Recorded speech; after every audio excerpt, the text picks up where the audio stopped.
early on, yung panloloko nila sa Vice President. And during the SMNI debate where Pastor really supported you and spent hundreds of millions.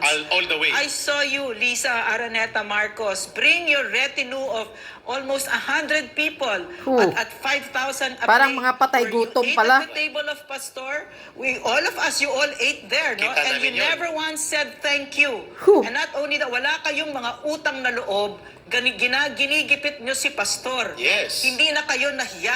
Dahil- And all of this is the handiwork of Lisa Araneta Marcos. Dahil si Pastor ay identified at hindi naman nila ipinagtanggi yun. Proud kami, kaibigan namin si Pierre Ardi. Identified with Rodrigo Duterte and Vice President Sara Duterte. So what? Bakit? Anong mali doon ni Pastor? Eric Karimari-Mariam, you ate at the table of Pastor. You partook of his generosity. Yes. You sat there at that feast where your husband was treated with respect when all other media companies treated him like trash. Yes. And what have you done? How did you exchange that kindness and that compassion of Pastor, no? Kasi naawa siya eh. Naawa si Pastor. Every time you were described by Rappler, for instance, it wasn't just Bongbong Marcos, it was Yes. the plunderer's son or the fascist son.